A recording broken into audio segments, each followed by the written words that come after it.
Hello, YouTube. It's another thrilling day here in Phoenix. 11:34 a.m. Friday, August 12th, 2022. Didn't do a video after my show last night after leaving Bullocks. Yeah, last night at Bullocks was pretty frustrating to say the least. So I just didn't really feel like it. Now, granted, I would assume part of that was just due to the fact that I was just really tired. I did not sleep well at all during the day on Thursday, and it definitely caught up to me. Definitely caught up to me by the time I was doing my show, as I figured it would. I don't know, maybe I was a little too short with people. I don't know.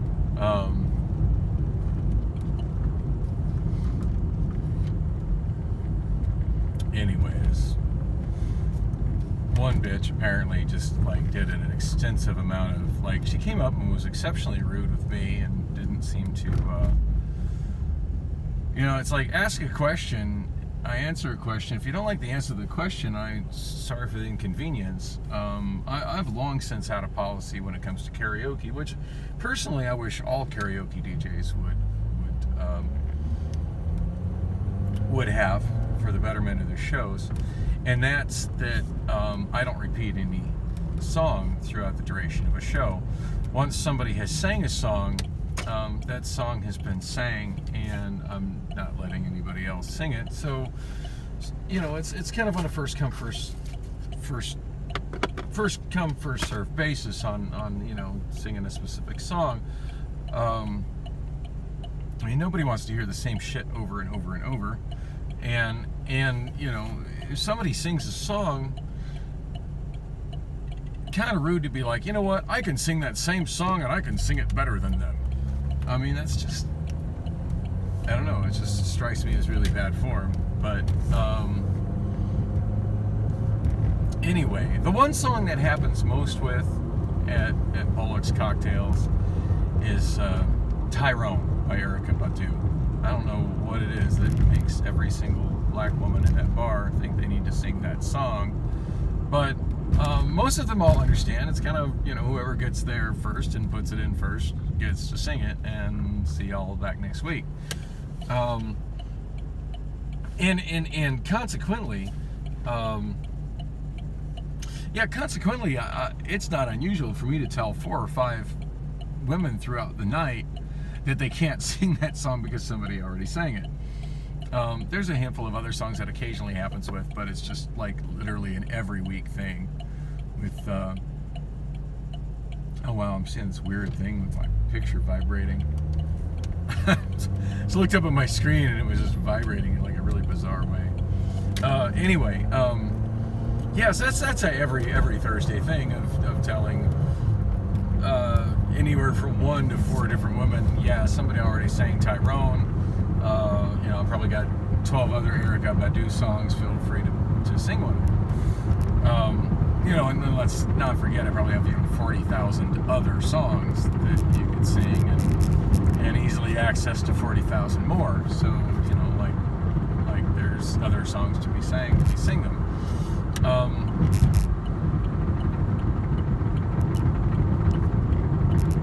Now, granted, for me, when I go to somebody else's karaoke show, that's not something I've been frequently told, that I can't sing a song because someone's already sang it.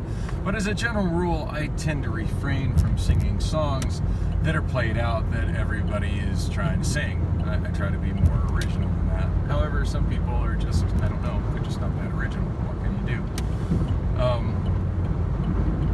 Anyway, so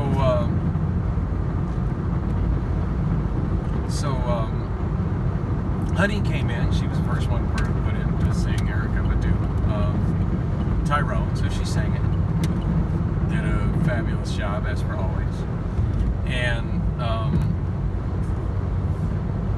I forget who the next, I know Malika at one point asked if somebody had sang it already, and I said yes, and she's like, oh, well, shit. And then she just crumpled up that slip, because she knows, and she didn't get there until after 11 p.m. So she knows, showing up at 11, the odds of somebody having already sang it are pretty high, whatever. And that's fine. Like, she had another song written down that she sang, so, you know, it happened. Not a big deal. I forget who the other person is who asked about it, but, you know, when I told her, she's like, oh, okay. And then she comes back with another song. Again, not a big deal. Well, then this other woman comes up, and she's just so bitchy. In fact, I think she crossed the threshold of bitchy and was just straight up cunty. I think we can go that far. But yeah, she's like, the last time I came here, I was told the same thing. What's the deal? Don't you believe in customer service? Yes, the customers don't. I'm all about the customer service, and it's bad service for the customers to have to hear the same song over and over. Yeah. And of course, keep in mind, like, she's not my customer. The bar is my customer. She's not paying me anything. But I digress. Anyway, she was really shitty about it. She goes, well, I'm going to complain, blah, blah, blah. I'm like, okay, have fun with that. And mind you, I mean, I'm running a busy show, so I don't really have time to hem and haw and argue. Like, I answered your question. It's already been sang. No, you can't sing it tonight. Please pick out another song. I've got a very wide selection of songs from Erykah Badu. In fact, I would say I have about 5 times the selection of Erykah Badu as pretty much any other karaoke DJ I've ever seen. So, anyway, about 10 minutes later, I got Bree, the bartender, all in my face with a piece from one of those yellow notepads that says "Purple." This woman goes by the name Purple. Okay, like Barney the dinosaur. Purple. Okay.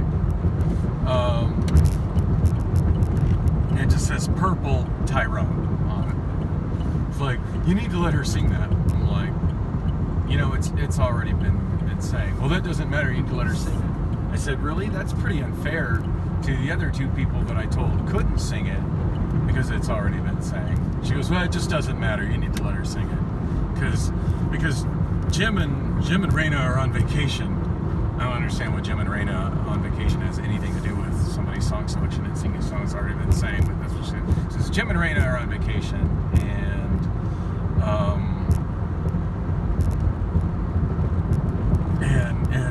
she's gonna complain. It's gonna get back to them. I'm thinking, well, okay. Like, her complaint is not valid. She's complaining about not being able to do something that she shouldn't be able to do. She said, well, I just really need you to do that. I'm like, well, it's like, I'm not generally trying to tell you how to run your show, but I need you to do that. I'm like, well, fine, whatever. But wait, there's more. It also coincided with, and did I tell you that the woman wanted to go by the name of Purple? So, of course, she sends Bree up there. Bree, who really never should have come up from behind the bar. Like, really? Don't you know, speaking of taking care of customers, shouldn't you be behind the bar taking care of customers? Now people are waiting for their drinks because you didn't tell a woman to fuck off that you really should have told to fuck off.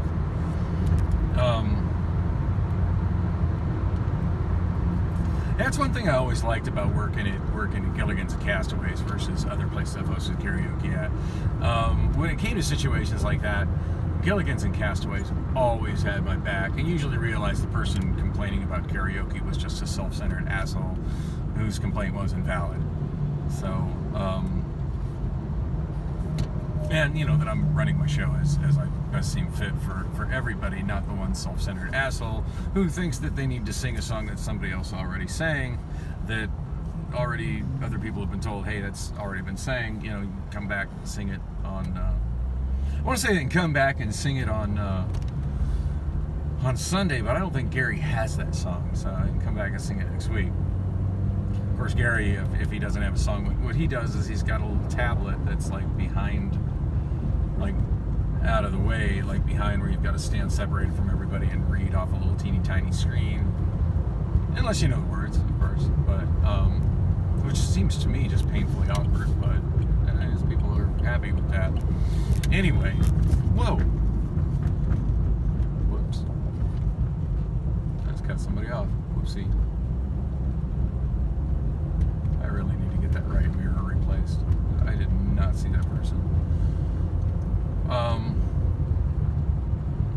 You know, and I think I have it on my watch list on eBay. I just kind of, at one point, my funds got tight enough that I just kind of stopped looking. And to be fair, they're kind of about ready to get that tight again. Although Amazon's offering me a bunch of overtime shifts.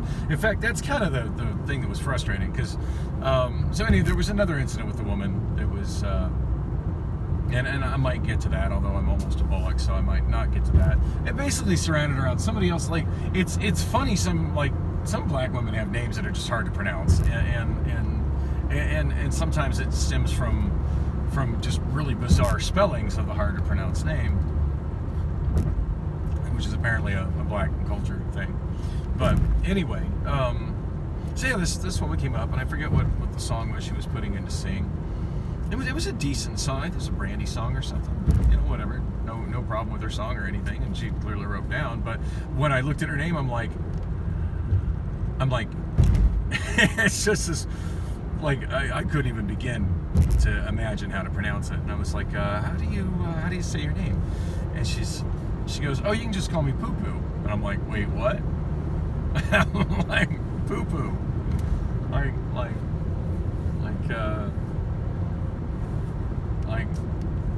Like what a 2-year-old calls number 2, Poo Poo.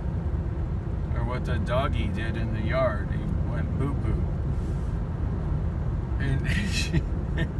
And so she writes it on the slip, but P-O-O-H, P-O-O-H, like the Disney bear or the supreme leader of China. Anyway, I'm like, Poo Poo. Okay, got it. So anyway, her song came in before Bree came over and unilaterally dictated how I was going to accommodate this woman who is exceptionally bitchy, and already told that she can't sing a song that somebody else already sang, that other people have already been told they can't sing because somebody else already sang it. There's nothing that makes you more special than everybody else. I hate the self-entitlement of a lot of people that just feel like rules shouldn't apply to them. No, you've got to follow the rules too. And the funny thing is, I had another guy that was okay. I mean, he's a little more touchy-feely than I like. I really don't like people I don't know touching me. And I had another guy who kept trying to squeeze my shoulder, which just no, don't touch me. I don't know you. Don't fucking touch me. But yeah, this guy also kept trying to touch my shoulder. And he was, and I was like, I need you to write your shit down. I need you to write your shit down. And it's just like, hey, just hook me up. No, I just need you to write it down. See, everybody else has got their stuff written down. And of course, at the same time, somebody walked up and gave me their stuff written down. I looked at it. Everything was, needed to be on the paper. It was on the paper. I was like, thank you. And it's like, I just need you to do like they did. The paper's over there in the books. Which eventually he did. He kind of surprised me. He works for Amazon in Tucson. And he recognized I was wearing a Peak 2021 shirt, which doesn't say Amazon on it anywhere. Unless you actually work for Amazon, you wouldn't know that was an Amazon shirt. So he commented on the Amazon shirt. He said, yeah, I work for Amazon too. I'm like, whoa. Kind of surprised he recognized the shirt. So that was pretty cool. And anyway, he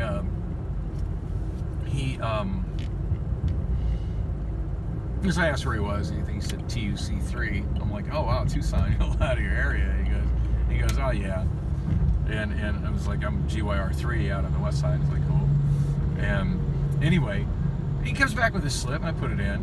Now, he was a little touchy-feely. He did seem a little, overly forward. But, I mean, I didn't feel he was particularly over the line. I mean, at one point I asked him to just kind of give me a little personal space, and he was cool with that. And it took me a couple times to tell him he needed to write a song down, but he did.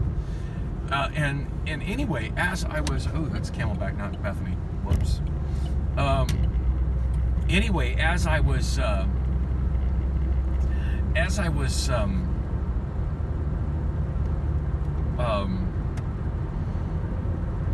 calling his name to sing, I noticed that both of the security guys, the big older dude, and it's killing me, I can't seem to remember his name lately to save my life, and Omar, who are both wearing bulletproof vests these days, which is a little unnerving. That's not something that they've started wearing until like the last couple of weeks. Yeah, they're both escorting this guy out. Now, I don't know what the deal was with him, but apparently they saw, whatever his issue was. Their solution was to escort this guy out, which is what I really wish Bree would have done with that super bitchy woman. And she told me, well, I had to listen to her bitch and complain inside the kitchen. Really? Because that kitchen's for employees only. Why did you let her in the kitchen? Seems to me your mistake was letting a person who was not an employee into the kitchen. I don't know. It seems to me the best thing she could have done was to let her know that if she was that bothered by par policies, be it regarding, karaoke songs already being sang or whatever, that she could leave, and if she had a problem with that, we had security that could escort her out. That, to me, would have been the perfect solution for that woman. I mean, I found her to be incredibly bitchy, incredibly rude. In fact, at this point, I should probably go on to, what happened. So anyway, so when Bree said I needed to put that in, I'm just kind of, begrudgingly put it at the bottom of the pile. I figure everybody that's ahead of her is already ahead of her anyway. So, damned if she's getting bumped up to the front for being a bitch. I'm really not about rewarding bad behavior, and it's pretty clearly printed on the back of every book that, the weight to sing is directly proportional to how well you tip your karaoke host. Sort of like the weight to get your drink is directly proportional to how well you tip your bartender. And